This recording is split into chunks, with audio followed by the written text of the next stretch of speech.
सभी दर्शकों को प्रणाम। आज हमारे साथ बात करने के लिए जुड़े हैं Ambedkar welfare society JM Jammu Kashmir से गोविंद चलोत्रा जी। गोविंद जी, आपका हमारे दोनों चैनल्स में स्वागत है। नमस्कार, बहुत बहुत धन्यवाद तरुण जी, आपके चैनल में और खासकर आपने हमें बुलाया और मैं और मेरा ट्रस्ट आपका ऋणी रहेगा। जी गोविंद जी, जैसे कि आपका ट्रस्ट इस समय हम देख रहे हैं, जो गरीब लोग हैं या समाज में जो पिछड़े लोग हैं उनके लिए काफी काम करता है और अभी भी कर रहा है। तो जिस तरह से पिछले दिनों में हमने देखा था कि आपने एक मुहिम चलाई थी कि संविधान बचाओ, तो उस मुहिम का कितना असर हुआ है? तरुण जी, बहुत अच्छा सवाल आपने किया है। जहां तक अंबेडकर वेलफेयर जो ट्रस्ट हमारा है, जे खासकर पिछड़ों के लिए नहीं, सभी गरीब वर्ग के लिए ये काम कर रहा है। खासकर संविधान को मद्देनजर रखते हुए जहां पर भी किसी भी किस्म की एट्रोसिटी होती है, जहाँ किसी को न्याय नहीं मिलता है, जहाँ बहुत सारी जगह में आप देखिए तो वहां पर गरीब लोग, चाहे वो किसी भी कुंबे से ताल्लुक रखते हो, जरूरी नहीं है वो कैटेगरी के ही लोग हो, तो वहां पर भी एट्रोसिटी होती है। हम वहां पर जाकर और वो लोग हमारे खुद हमारे पास आते हैं और हम उनकी सहायता करते हैं। दूसरा, आपने संविधान बचाओ संविधान की यात्रा जिसकी आप बात कर रहे हो, जी हमने 28 मार्च को शुरू करी थी और पूरे उधमपुर डिस्ट्रिक्ट में, खासकर हम उधमपुर अंबेडकर चौक से शुरू होकर चनैनी से, सुधमादेव से, लाठी से होते हुए डुडू, बसंतगढ़, पूरे उधमपुर में फिरे और लोगों को हमने खासकर संविधान के बारे में समझाया। लोगों ने बड़े अच्छे तरीके से समझा और हमने देखा कि शहर और गांव का इतना फर्क है। मिसाल के तौर पर उधमपुर में जब राशन के डिपो पे जाएंगे लोगों को आटा मिलता है, गांव में चले जाएंगे वहां पे लोगों को कनक मिलती है। फर्क, डिफरेंसेस देखिए कितना है। तो वही है, गांव में पता ही नहीं संविधान चीज क्या है, जिसकी वजह से लोग जो अपने मतलब मालिक हैं अपनी जगह जमीनों के, उनको पता ही नहीं है किस एंगल से हमें अपनी जगह लेनी है। लोग एक एप्लीकेशन देने के लिए थाने में जाते हैं, शायद सिंपल एप्लीकेशन देने के लिए भी उनको 5-5 दिन लग जाते हैं। इस किस्म की एजुकेशन के रिलेटेड और अपना खासकर काफी सारी बातें जो संविधान के माध्यम में आती है, और खासकर एक वोट के देने का हक, जिस तरह वोट से ही आप अपनी मर्जी का राजा बना सकते हो, जे हमने खासकर हम गांव मतलब साइड पे नहीं, रोड से होते हुए ही टाइम की किल्लत की वजह से हमने लोगों को संविधान के बारे में समझाया और काफी सारा फायदा लोगों को भी हुआ। और मैं उम्मीद करूंगा कि लोग संविधान को पढ़े और पढ़ाएं। जिस तरह से आपने कहा कि संविधान जो है लोगों को आपने समझाया, जब लोगों को आपने उनके हक के बारे में बताया कि आपको संविधान आपका ये हक देता है, ये आपको राइट देता है, तो आपने उसको जो आपने मुहिम चलाई थी तो उसका नाम आपको मेरे ख्याल से रखना चाहिए था कि संविधान के लिए आप लोगों को जागरूक करें, अवेयर करें, संविधान बचाओ। तो इससे लगता है कि संविधान को क्या कोई इंडियन कॉन्स्टिट्यूशन का कोई किसी से खतरा है क्या? हाँ, बहुत बढ़िया बात करी। संविधान को बहुत बड़ा खतरा है। जिस तरह से आपने जम्मू कश्मीर में भी देखे, कोरोना में इतने कानून पास कर दिए गए जिनका असेंबली में कोई लेना देना, मतलब असेंबली के बगैर आपको पता ही है कोई कानून पास नहीं होता है। सेंटर में कानून पास कर दिए गए जिनका लोगों को कोई ज्ञान भी नहीं है। कितनी धाराएं जहां पर चेंज कर दी गई जिनका लोगों को पता ही नहीं है। उसके बावजूद भी जो लोग सेंटर में बैठे हुए हैं उन्होंने संविधान का पूरा मजाक उड़ाया है। आपने देखा कई स्टेटों में सरकार बनती ही नहीं थी, पैसों के दम पर लोगों ने सरकार बना दी। वो पूरा का पूरा खिलवाड़ संविधान के साथ हुआ। और एक मेन हथियार जो था, आपने देखा पिछले दिनों, अगर कोई भी अपोजिशन का लीडर किसी भी तरीके का कोई वीक पॉइंट उनके पास आ जाता, ईडी उनके घर चली जाती थी। लेकिन जो लोग इशारा करते थे अपने घर को, उनको कुछ भी नहीं दिखाई दिया कि हमारे भी लोग किस तरह के हैं या किस तरह के नहीं हैं। वो पूरा का पूरा संविधान के साथ एक खिलवाड़ था, संविधान को पूरे तोड़ने की कोशिश की थी। और अगर लोग जो पूरे मेजॉरिटी में आ जाते तो आज शायद भारत का नक्शा ही कुछ और होता। आपकी बातों से ये लग रहा है। इसीलिए हमने जो संविधान बचाओ यात्रा रखा था, लेकिन संविधान बचाओ के साथ साथ जो आप कह रहे हैं इस पे पूरा विचार होगा, इस पे हम पूरा विचार करेंगे। आपकी बातों से मैंने जो कंक्लूजन निकाला, शायद मैं गलत हूं या सही हूं, ये तो आप ही डिसाइड करोगे कि जिस तरह की आपको नाराजगी है जो इस समय सेंटर में जो सरकार है उससे, कि वो जो है अपने जो पावर्स है उनको जो जिस तरह से उनकी फुल मेजॉरिटी में पिछली बार सरकार आई थी उसका वो दुरुपयोग जो मिसयूज कर रहे थे।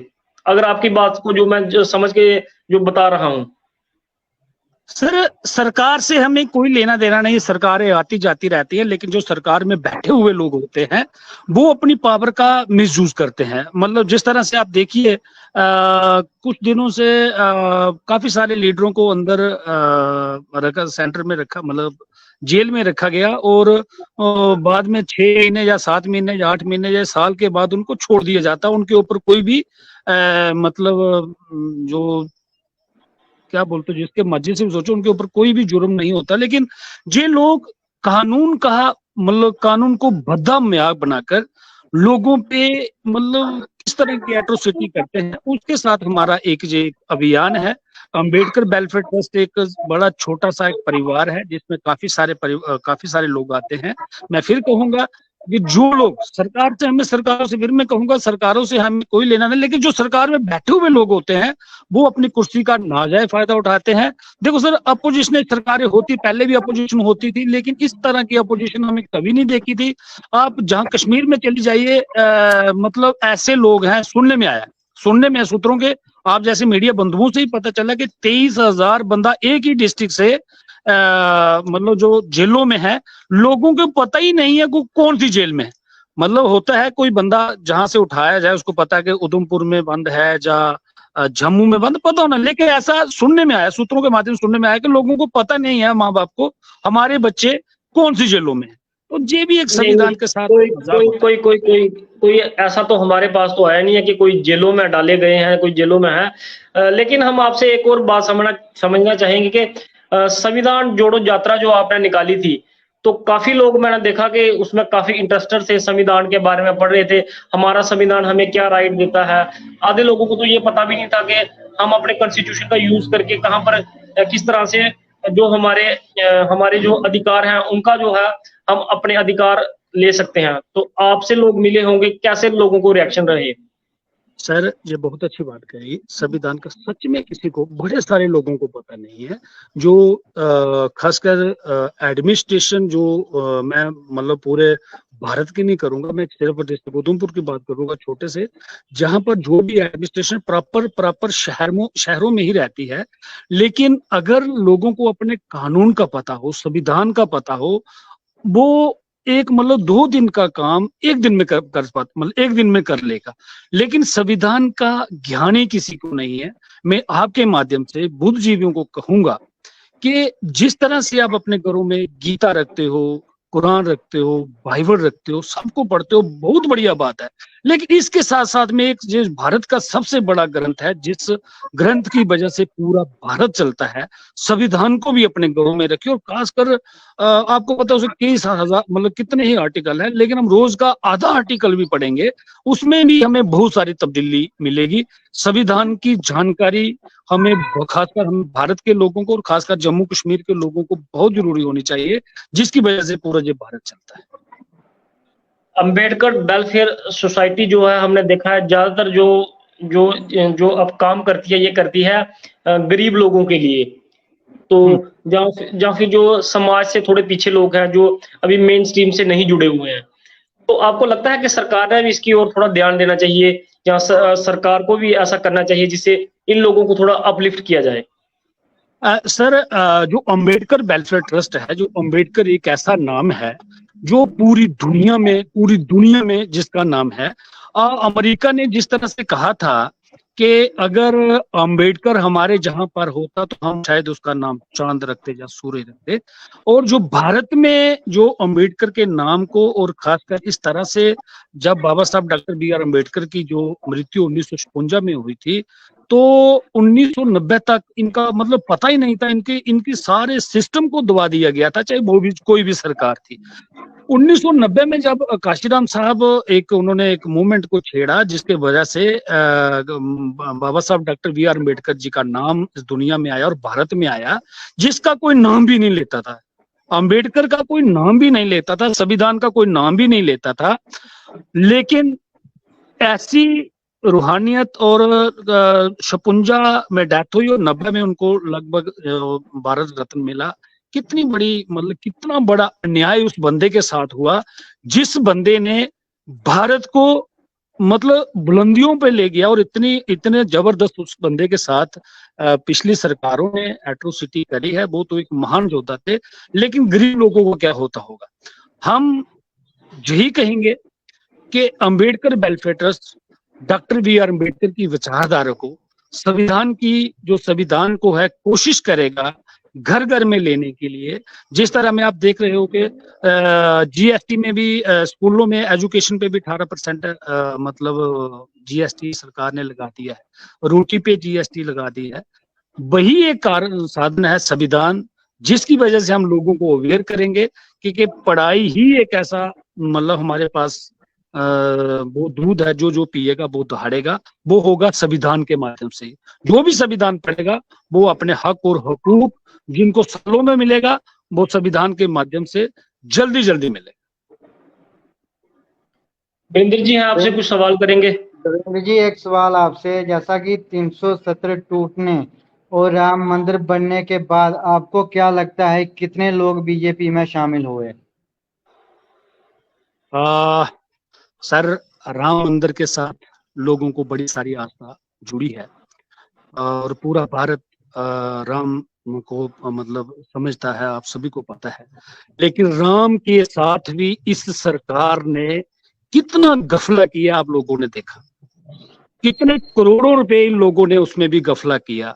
राम के नाम पे इन लोगों ने सरकारें बनाई और उसी राम के खिलाफ आपने देखा जो पहली बरसात हुई, उस इतनी पवित्र जगह पे पूरा पानी उस छत के माध्यम से अंदर आ गया और खड्डे जो इतने बाहर बड़े हुए थे, जो बाहर इन्होंने रोडें बनाई थी, उन रोडों में कितने कितने बड़े खड्डे पड़ गए। जो लोग राम का मतलब ढोल बजा बजा के लोगों को बेवकूफ बना के सरकारें बनाई और उन्होंने राम के नाम पे इस भारत को लूटने की पूरी कोशिश की है। हम भी राम को पूछते हैं। ये बीजेपी वाले, जहाँ कोई मैं गलत बोल रहा हूँ, मैं नाम नहीं लेना चाहता, फिर ले लिए, लेकिन माफी चाहूंगा। लेकिन राम के नाम पे लोगों को बेवकूफ बनाया जा रहा है। राम हमारे दिल में बसते हैं, घर गट गट में राम है, पूरी दुनिया में राम बसते हैं। और जहां तक 370 का सवाल है, 370 टूटने की वजह से भाई साहब आप भी देख रहे हो, पिछले जो 10 सालों से जो बच्चा ग्रेजुएट था, इन लोगों ने कहा था कि हम आपको रोजगार देंगे, अच्छे अच्छे काम देंगे। आपने देखा कि युवा कहाँ है। जो पिछले 10 सालों से युवा ग्रेजुएट था, आज वो बेकारों की स्थिति में है। जो लोग पीएचडी स्कॉलर थे, वो आज मैं देख रहा हूँ जहाँ पर उसकी मतलब तारे विश रही है जो बिजली की, तो उसमें वो लोग काम कर रहे हैं। तो मेरा मानना है 370 तोड़ना जम्मू कश्मीर की बदकिस्मती है, जिसकी वजह से 370 की वजह से जम्मू कश्मीर के लोगों को रोजगार मिलता था। आज आप ही देख रहे हो कि जो युवा है बेरोजगारी की ओर, नशों की ओर जा रहा है। ये 370 टूटने की वजह से एक बहुत बड़ा जम्मू के लोगों को नुकसान। सुनने में ये भी आ रहा है कि स्टेट का दर्जा जम्मू कश्मीर को फिर से मिल रहा है। सर, स्टेट का दर्जा मिलना कोई जे एहसान नहीं करेंगे। ये वो सरकार है जो स्टेट थी जिसने स्टेट को झूठी बना दिया। ये वो निकम्मी सरकार थी जिसने स्टेट को झूठी बनाया और कितना परेशान लोगों को बना दिया। अगर सरकार झूठी को स्टेट बना देगी, उसी मतलब स्टेट को झूठी बनाया, झूठी से स्टेट को बना दिया, तो उसमें से क्या मतलब क्या उपलब्धि, आप ही समझिए क्या उपलब्धि। जिन लोगों के साथ सरकार, तो हम सब लोगों को, हम सभी लोग जितने भी लोग हैं जम्मू कश्मीर के, सब लोग कहते हैं कि हमारी स्टेट है वो वापस होनी चाहिए। ये कोई इन लोगों का थोड़ी है, ये सभी आप भी कहते हो कि स्टेट हमें वापस मिलनी चाहिए, लोगों को हक और हुकूक वापस मिलने चाहिए, युवाओं को रोजगार मिलने चाहिए। एजुकेशन आप देख लीजिए कितने पीछे चली गई है। आज वही बच्चा आगे जा रहा है जो शहर में पढ़ता है, जो गांव में बच्चा पढ़ता है, जो आप देख लीजिए गांव में टीचर ही नहीं है। स्टेट मिलनी चाहिए, स्टेट की वजह से खासकर नौकरियां तो मिले, जम्मू को सरकार तो बने, युवाओं को कोई काम तो मिले। सुरेंद्र जी, एक सवाल आपसे और, अग्निवीर जो स्कीम है वो सही है या गलत है, आप क्या मानते हो? सर जी आप भी देखते हो, अग्निवीर फौजियों के साथ एक भद्दा मजाक किया गया है, फौजियों की आन बान और शान के साथ एक मजाक किया गया है। 4 साल जो बंदा नौकरी कहेगा उसको बॉर्डर पर भेज दिया जाएगा। क्या ये इंसाफ की बात है? अग्निवीर एक बिल्कुल बिल्कुल युवाओं के साथ एक भद्दा मजाक है, और फौजियों को, मतलब फौजी भाइयों को जो अपनी आन बान शान पर हमारे देश की रक्षा कर रहे हैं, उसकी वजह से, अग्निवीर की वजह से आने वाले समय में भारत देश को बहुत बड़ा नुकसान होगा। हम यही डिमांड करते हैं आपके माध्यम से, जो अग्निवीर जो योजना जो वापस होनी चाहिए, और जो युवा है, जो पुरानी एक जो मतलब हमारी रीति थी, जो जिस तरह से फौजी भाइयों की सिलेक्शन होती थी, वैसे ही सिलेक्शन हो, ताकि अच्छा रोजगार बच्चों को मिले। गोविंद जी, वैसे तो सरकार ने अच्छी स्कीमें भी लाई हैं। जिस तरह से हम देखें, आज गरीब लोगों को मुफ्त में राशन मिल रहा है, हेल्थ के लिए 5 साल तक फ्री में उनका इलाज हो रहा है, फ्री में सरकार एलपीजी सिलेंडर दे रही है। इसके अलावा और जो स्कीम्स हैं, स्कॉलरशिप की बात करें तो अच्छी स्कीम्स भी हैं। सर एक स्कीम बता दीजिए, आप ही एक स्कीम बता दीजिए जो अच्छी स्कीम है। आप बोल रहे हो कि फ्री में राशन 5 किलो फ्री में राशन जो दे दिया है, ये लोगों को भीख मांगने पे, जैसे होती है ना भीख मांगना है, मतलब उसके कगार पर इस तरह से लगा ले, लोगों को लाइनों में लगा दिया जाता है कि 5 किलो राशन मिलना है। और आप भी समझदार हो, जो गांव में लोग हैं बड़े सीधे साधे लोग होते हैं, उनको 5 किलो राशन मिल जाता है तो बड़े खुश हो जाते हैं। लेकिन हम कहते हैं 5 किलो राशन आप दीजिए। 5 किलो, वो पिछली सरकार थी वो 35 किलो राशन देती थी, चीनी देती थी। इन लोगों ने चीनी भी खा ली, और 35 किलो के बदले आज हमें कितना कम राशन दे रहे हैं। उसी राशन से जो लोगों को फ्री का राशन दे रहे हैं, फ्री के राशन के साथ साथ हम कहते हैं कि राशन दीजिए, आप सस्ता बीपीएल में दे दीजिए। बीपीएल में 70-80 रुपए से राशन खुला आ जाता है। तो बीपीएल जो फ्री में राशन है, जो कोई अच्छी स्कीम नहीं है। लोगों को रोजगार मिले, लोगों के पास रोजगार मिलेगा तो राशन खुद ब खुद हो जाएगा। जहां पर जो आप फ्री इसका बोलते हो आयुष्मान का, तो पहले भी स्कीमें थी सर। आज इसमें आपको पता है कितने गफले हो रहे हैं आयुष्मान में। जैसे नारायणा में पीछे 65 करोड़ का लगभग गफला हुआ। अगर नारायणा में इतना बड़ा गफला हो सकता तो बाकी स्टेटों में क्या हाल होता होगा?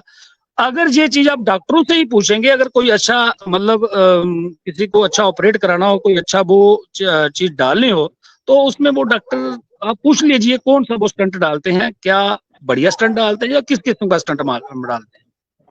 लिहाजा एक गैस की बात करी आपने, गैस में सर जो फ्री में गैस दी, जो पहले भी गैसें लोगों को मिलती थी, उसमें फ्री नहीं मिलती थी। जितने 2000 या 2500 गैस मिलती थी उसमें सब्सिडी मिलती थी।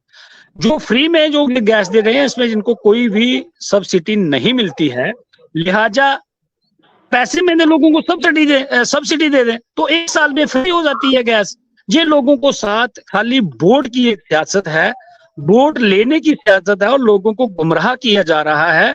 किसी देश को अगर गुलाम बनाना हो, जैसा कि स्कॉलरशिप एक स्कीम है, उसमें बच्चे पढ़ने के लिए जाते हैं, वो भी प्रधानमंत्री जी की स्कीम है, उसमें बच्चों को स्कॉलरशिप मिलता है। और उसमें हमने देखा भी है कि काफी सारे बच्चे पिछले साल भी गए, इस साल भी गए। सर तो स्कीम को लेके आप क्या मानते हैं? आपने स्कॉलरशिप की बात करी, जैसे ईडब्ल्यूएस का मसला है। ईडब्ल्यूएस जिन लोगों को बेनिफिट हो रहा है, सर मैं आपके माध्यम से मैं कहना चाहता हूं उन लोगों को बेनिफिट नहीं हो रहा है।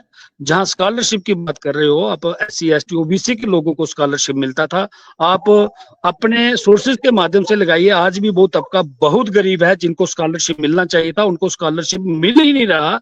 इस सरकार ने इतनी उसमें फॉर्मेलिटी कर ली है कि फॉर्मेलिटी होती ही नहीं है, लोगों को स्कॉलरशिप मिलता ही नहीं है। आज बच्चे, पिछले दिनों आपने देखा बच्चों का पेपर होना था, पहले डिस्ट्रिक्ट में ही पेपर होता था, तो उसके बाद आज इन्होंने जो पेपर कोई लुधियाना में रखा, कोई पंजाब में रखा, कोई दिल्ली में रखा। ये एक स्टूडेंट के साथ खिलवाड़ हो रहा है, स्कॉलरशिप जो जिन गरीब लोगों को मिलना चाहिए सर नहीं मिल रहा है।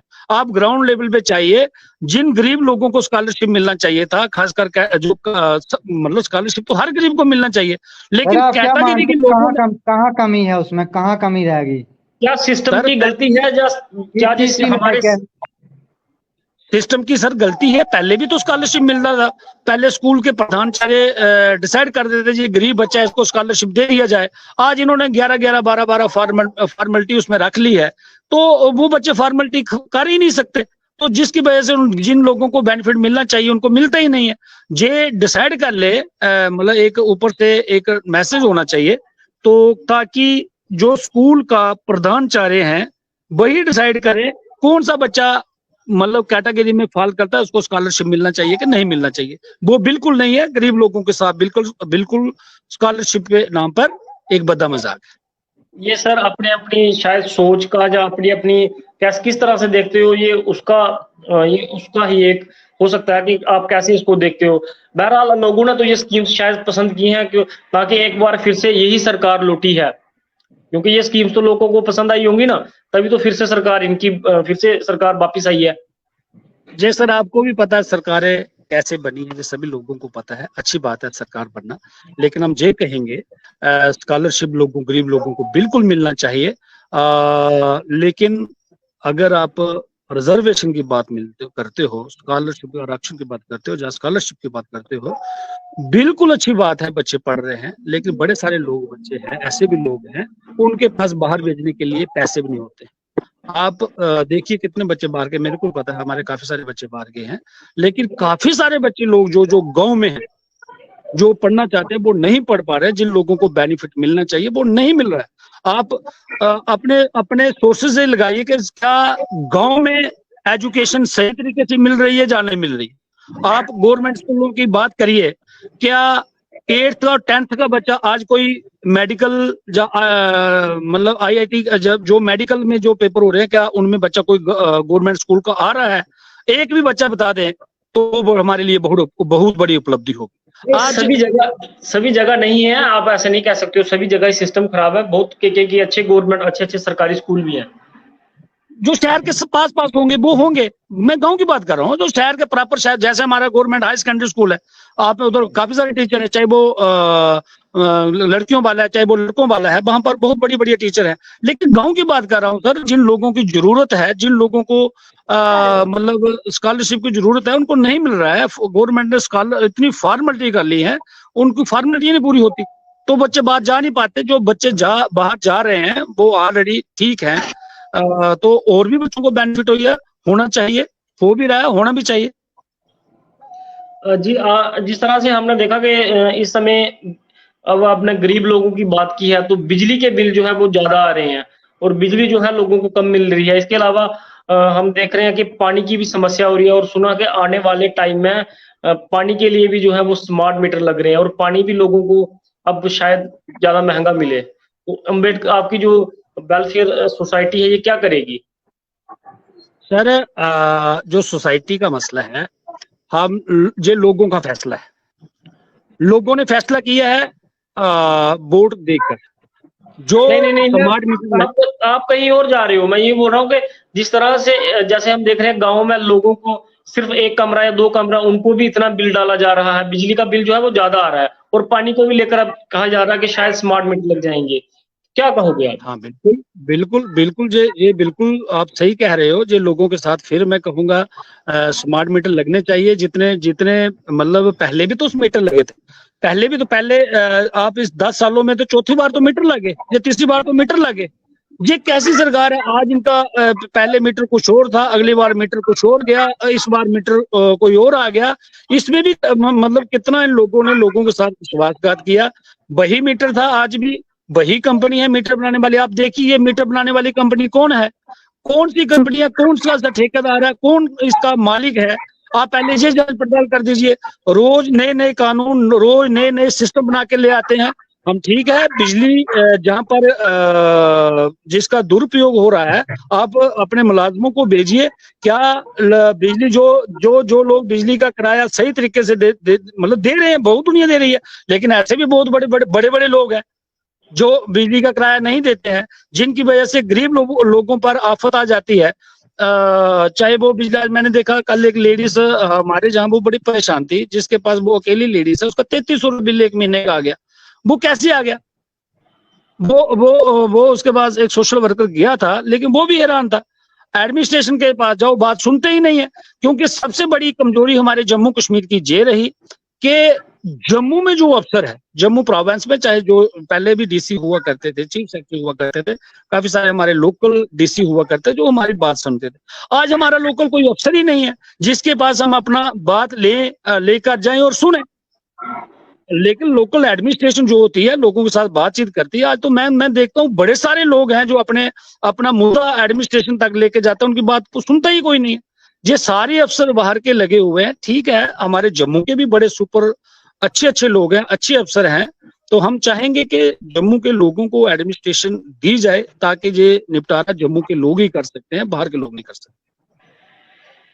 चलिए, शुक्रिया हमसे बात करने के लिए। बहुत जल्द हम कोशिश करेंगे कि आपके साथ कोई सरकार का नुमाइंदा या सरकार का सपोर्टर कोई आपसे डिबेट में लाया जाए, जिससे आप सवाल कर सको, और जो आप कह रहे हैं कि सिस्टम में खराबी आ रही है, तो उनसे आप अपनी शिकायत रख सकें। शुक्रिया हमें समय देने के लिए।